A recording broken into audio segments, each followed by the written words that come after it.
Hi, welcome back to Grains in Small Places, and today I'm going to be making soft pretzels with fresh melt flour, and I'm going to be using my new Ankarsrum mixer. So come along and let's get started. Okay, so to make these soft pretzels, I'm going to be using a mix of hard white and kamut. So if you have hard red, you could use that in place of the hard white. If you have spelt or some other grain, you could use that in place of kamut, or you could just use all hard white if you want. Your flour amounts may vary. The moisture level, depending on humidity and the moisture level of the berries themselves, it could vary slightly for each recipe. So I'm going to go ahead and mill about 540 grams of wheat berries, and you may need up to 600 or you may need slightly less. So I'm going to go ahead and measure these out, and once I measure my wheat berries, I know that's how much flour I'm going to have after I mill it. So it's a nice little trick. I like to just measure my wheat berries, and then I don't really have to weigh my wheat ever again. So don't worry, I will make sure to put a link to the recipe in the description box below. That way you don't have to write everything down while I'm talking. And if there's ever a discrepancy between what I'm saying in my video and the written recipe is probably going to be the correct one, because if I've made this again, if I've erred and I can't edit out or change what I've said once I've already posted my video, then my recipe I can change and keep it up to date and make sure that it is the correct recipe for you.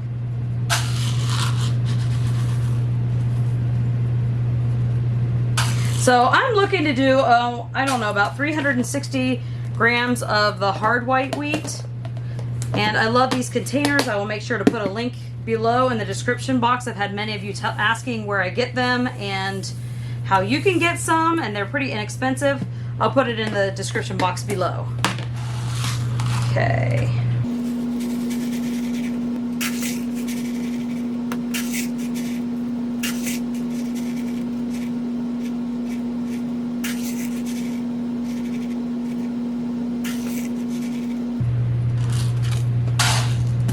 Okay, 541 grams. I'm happy with that.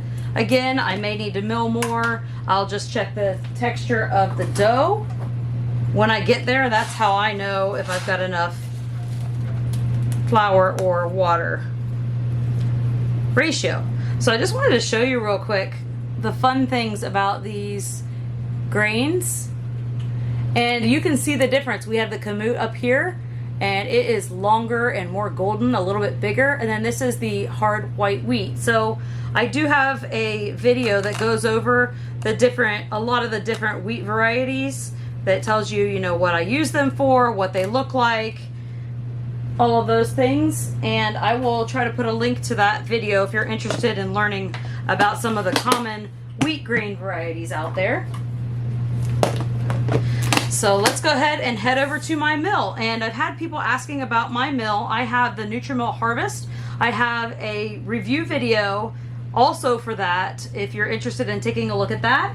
And I wanted to let you know that right now I have a coupon code for the Harvest Grain Mill for $20 off. So my coupon code is GRAINY, and I'll put the coupon code in the description box below. That way you can grab that little sale.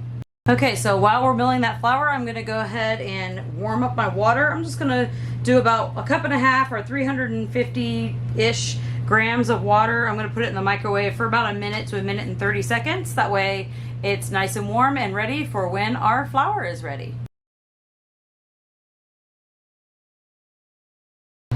Okay, and today we're going to be using my new Ankarsrum mixer. So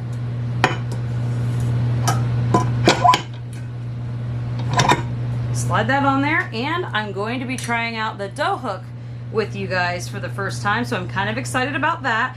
Now, there have been many people that have told me that you can just use the roller to make the bread, but I also wanted to give this a try with you guys. So pull the pin up, push the pin down, and there's our water. It's ready.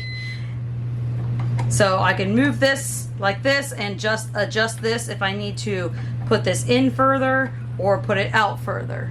Okay, so for now I'm going to leave it loose while I put in my ingredients.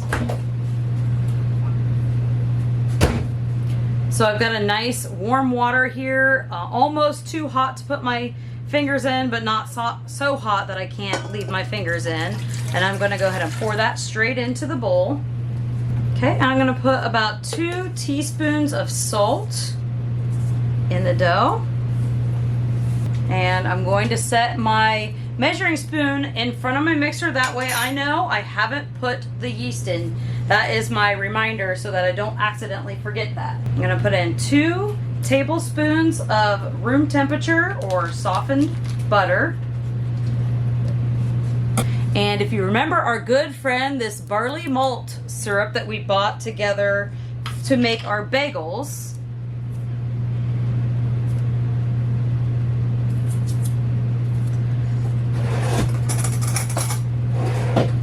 I'm going to use just a tiny bit of this, like maybe 1/4 of a teaspoon. And I just really like the earthy flavor that it gives. Hard to get out there, so you can see not a whole lot. This is a tiny little spoon. I'm just gonna put that in there. Get it off my spoon. If you don't have the barley malt syrup, you could use the diastatic malt powder, or you could eliminate it and just use brown sugar. So we're going to be putting brown sugar in here as well, just a little bit. I'm going to put about 1/2 of a teaspoon or maybe 3/4 of a teaspoon of brown sugar in there. If you're making sweet pretzels, you could always increase the amount of sugar in the dough and then just increase the flour amount by just a little bit. Okay, so that looks like everything besides the flour and the yeast. I'm going to go ahead and just give it a little whirl.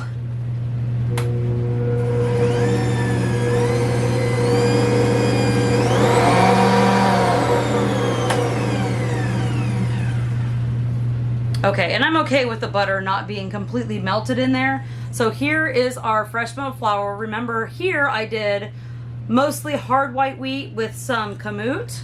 I'm gonna go ahead and put this in, and many have told me in the comments that I can go ahead and put it in while it's mixing, and they tell me don't put all the flour in all at once.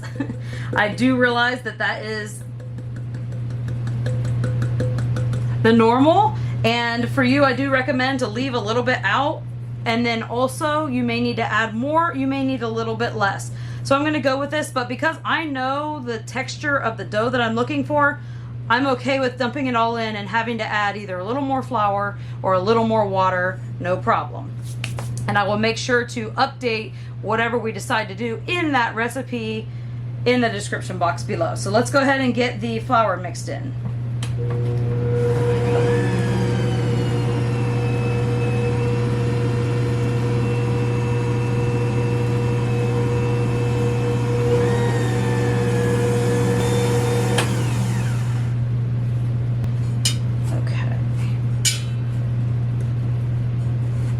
So for bread dough, this would be extremely dry, what you're seeing right now.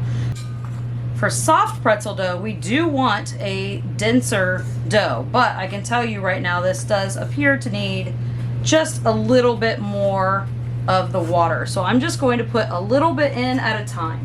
Okay, so I'm just gonna add like a tablespoon at a time while it's going.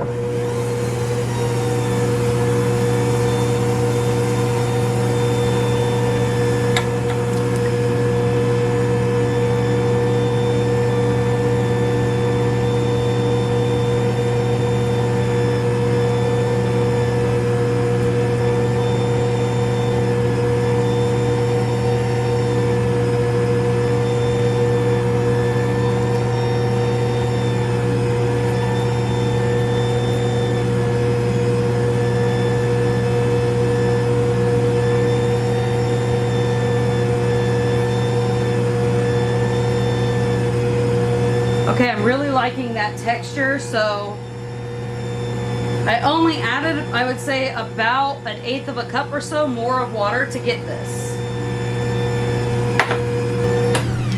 Okay, so now that I have all the water and flour mixed together, remember the yeast is not in here yet. I'm going to go ahead and pull my pin, and to pull this out, we want to make sure that we take the tension off. I gotta remember that. Anytime I wanna move my arm or pull the pin out, I have to take the tension off the arm to turn it. That's just a learning curve. So what I'm gonna do here is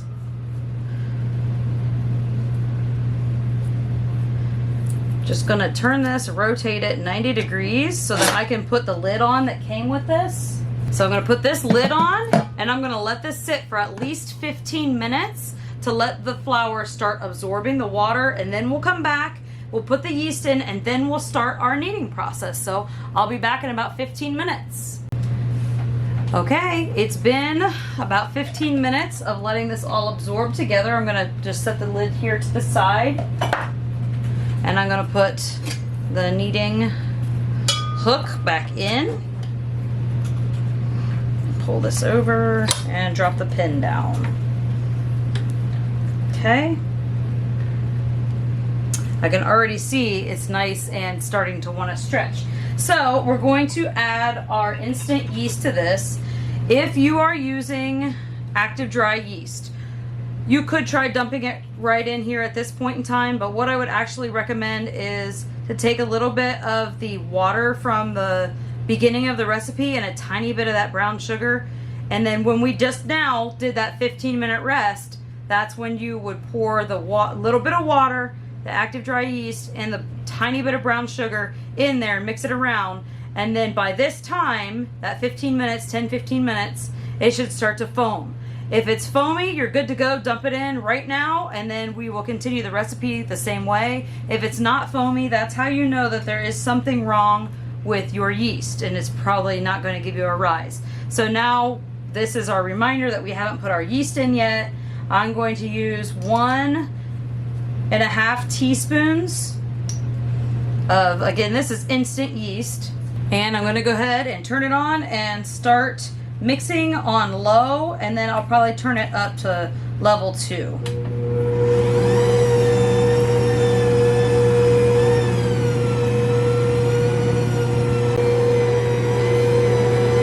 Okay, so we are at only 5 minutes of kneading with this kneading hook or paddle or kneading, whatever you want to call this. So let me just get my hands wet real quick. And look, I hope you can see how stretchy, let me go from another angle here, how stretchy this dough is becoming. And I can't get a window pane quite yet. You can see it's ripping, but it's really close.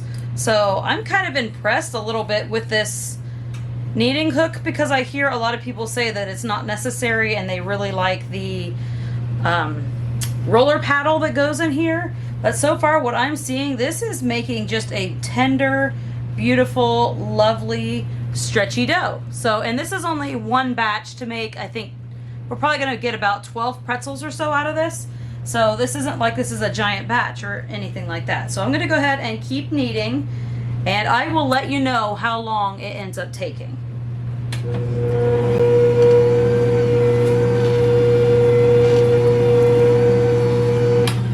Okay, so we are at 10 minutes of kneading now, and you might not be able to see this, but this dough has kind of risen up my dough hook all the way up almost to the top of my mixer here.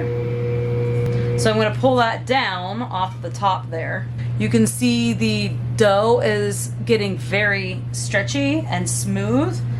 It still has somewhat of a tight gluten, so I'm not sure where we're at here. So I can get a window pane, but it's super tight and it kind of wants to break on me, so you can see that. So I'm going to go ahead and let it go a little bit longer, but I really don't think we have that much longer to go. I think that we are really, really close to where we want to be. But you can see it's stretchy, but it still wants to break just a tiny bit. So I'm going to let it go just a little bit longer, and then we will check on it. Okay, so this is looking nice and smooth and shiny and where I want it to be. So I'm going to pull this out.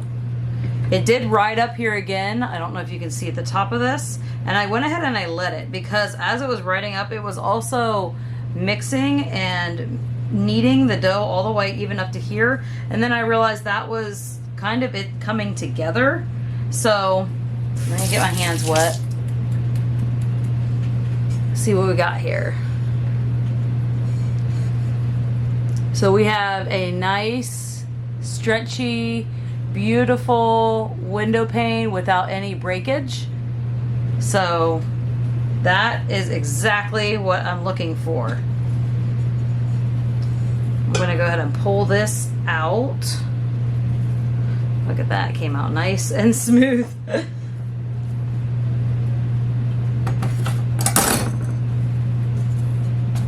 And what I'm gonna do is just give this a little spray so that way my dough doesn't stick, and then I'm gonna put the lid right back on this. The lid's going on, and this is going to sit for about 30 to 40 minutes or so. I'm probably only gonna let it go for 30 minutes. We're in Texas right now. It's nice, hot, and humid. So even though it is in October, it's still hot and humid here. I'm gonna go ahead and just let this sit for about 30 minutes, and then we'll come back and I'll show you how we shape the pretzels. Alrighty, I'm just gonna put a tiny little bit of olive oil here. And our dough has been rising for about 35 minutes at this point. So not quite doubled, which is good. We don't want it to all the way double for these soft pretzels.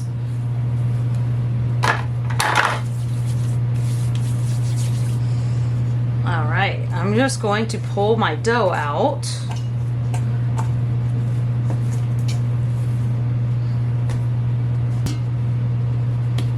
Okay, and just kind of get it all in one here.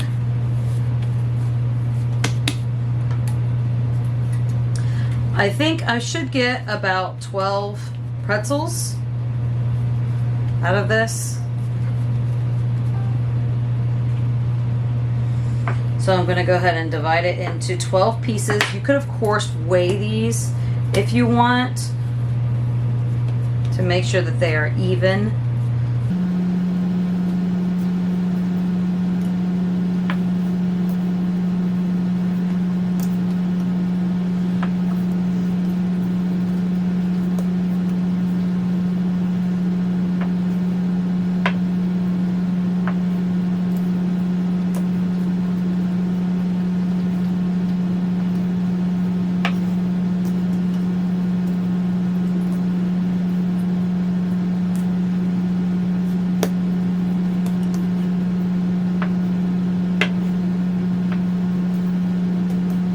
I think you know from previous videos that I'm not super great at guessing evenly, but that's okay. I don't mind having mine a little bit different.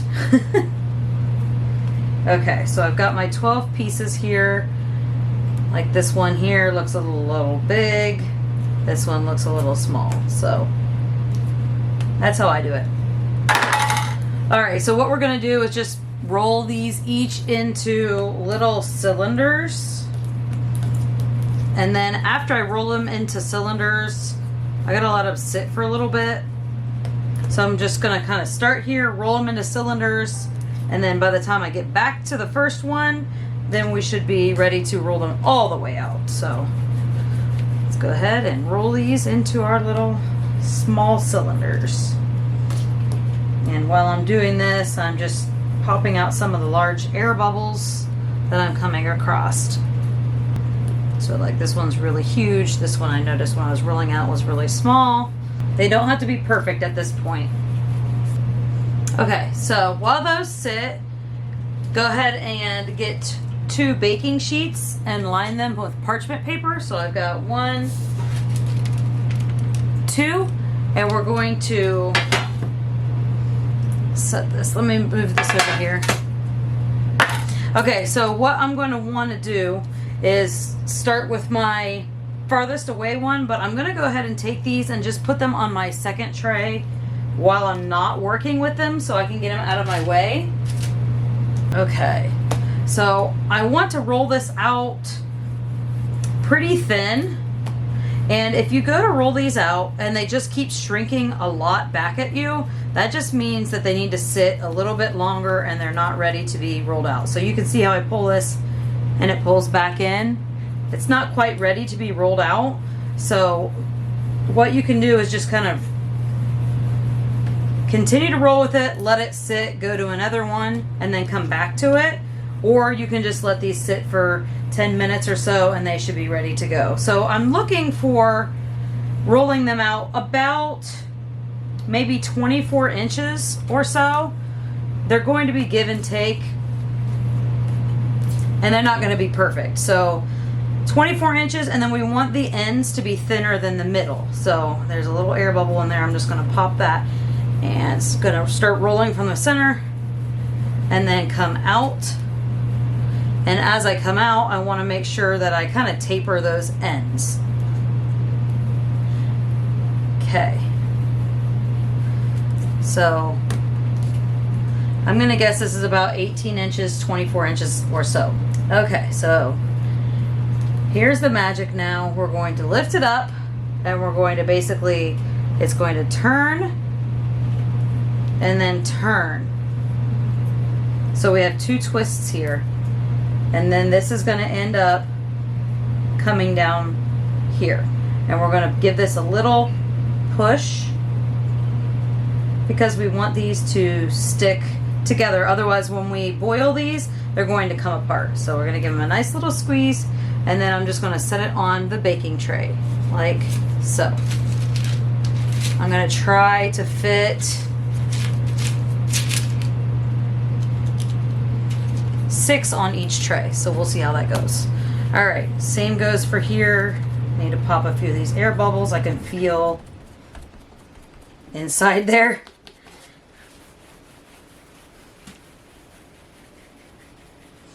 So again, roll these out. You want the ends to be a little bit thinner than the center.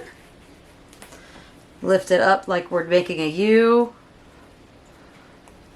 Twist, twist.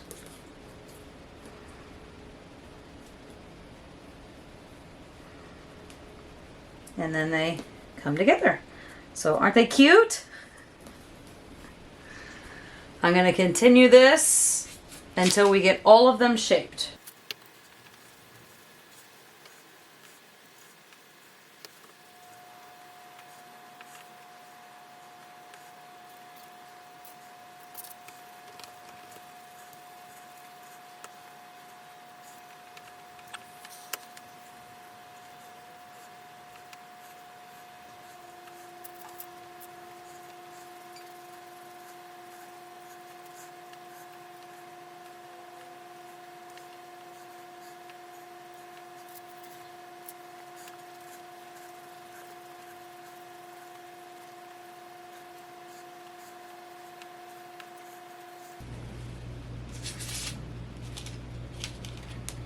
Okay, so we have tray number 1. We're going to cover these and let them rise for about 30 minutes. And then this is the rest of them I need to shape.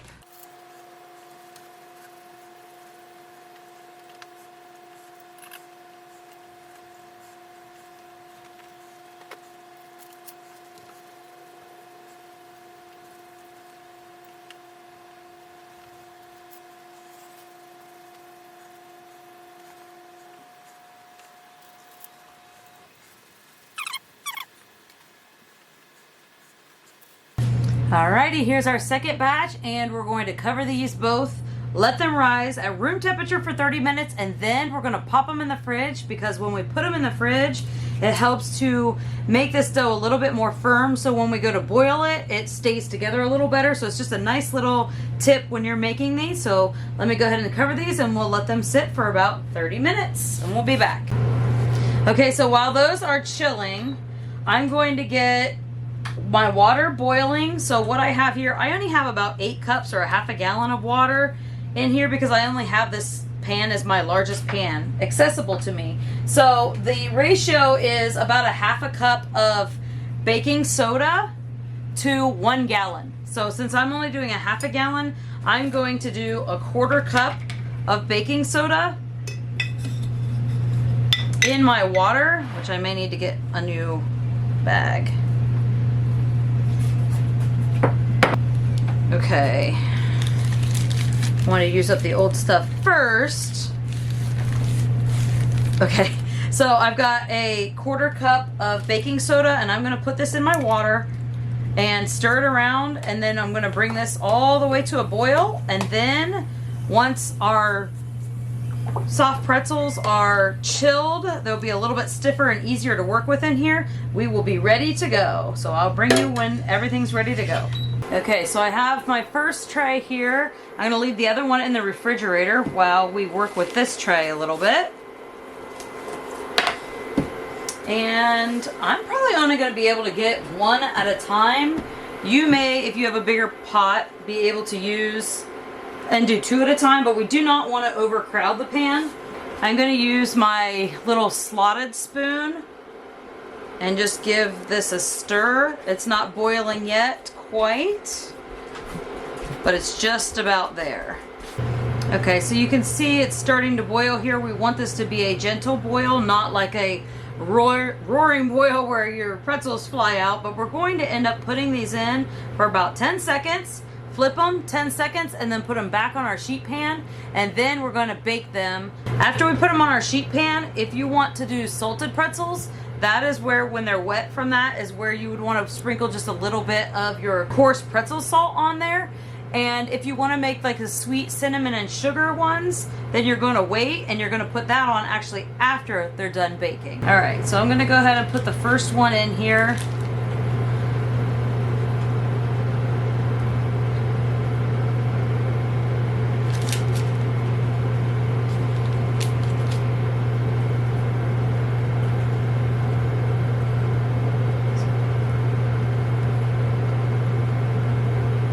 Seconds, give it a flip.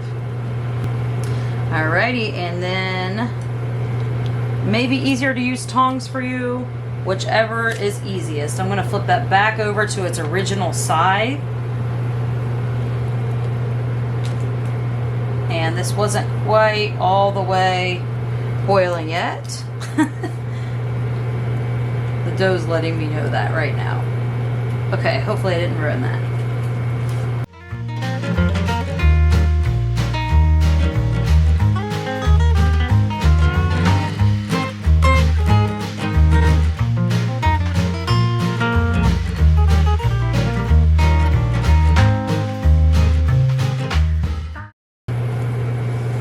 Probably not advisable to be reaching over your pan.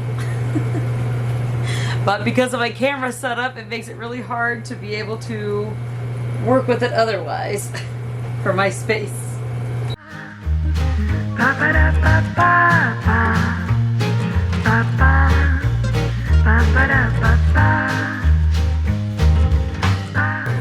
There, we're getting the hang of it better. Alright, last one on this tray.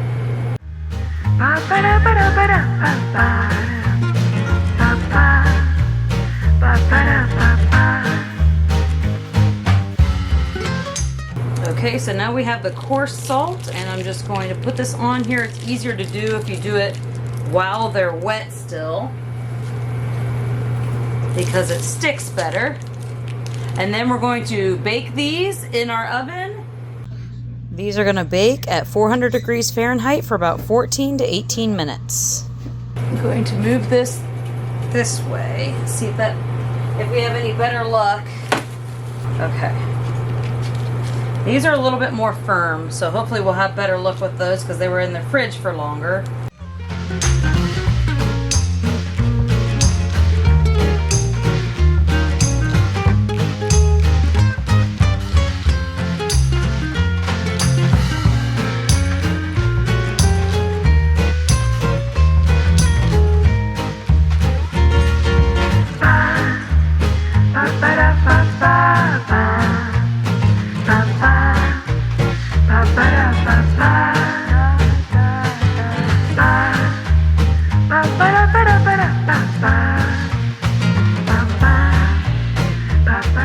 Okay, so one thing to note is when you are making these soft pretzels, don't skip the step where you put them in the fridge to let them chill, because that makes the dough stiffer and it's easier to work with. So when the dough was really soft, my first batch, they weren't quite firm enough, so when I put them in, they kept kind of a little bit falling apart. Not too bad, they still turned out great, but I recommend making sure that the dough is a little bit on the stiffer side before you pull it out to start to boil them. So that's just a little tip I wanted to share with you. Okay, so this tray is getting ready to go in and the other tray is getting ready to come out. But what I want to do is get, I don't know, maybe 4 or 5 tablespoons of butter, and we're gonna melt this. And then when they come out of the oven, while they're still warm, we'll brush this with some butter. If you were wanting to make the sweet ones, that is the time that you would sprinkle or roll them in cinnamon and sugar, and then you would have the sweet pretzels. Okay, so we've got the melted butter, and I got about 20 seconds left on the first batch.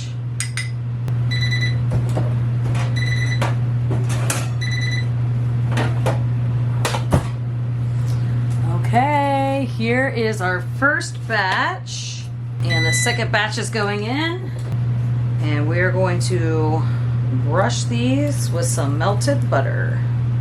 Yum.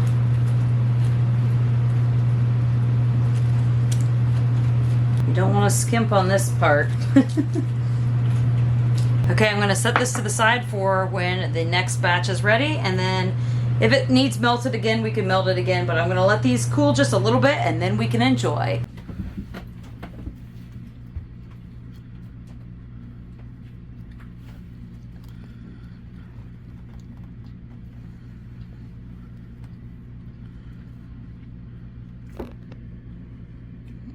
Thanks so much for hanging out with me today while we made these beautiful soft pretzels with fresh milled flour. Don't forget to visit my blog at grainsandsmallplaces.net, where you can find this recipe and a whole bunch of other recipes, all dedicated to fresh milled flour. Don't forget to like, subscribe, comment, and share with your friends. And thanks for stopping by Grains and Small Places. Goodbye.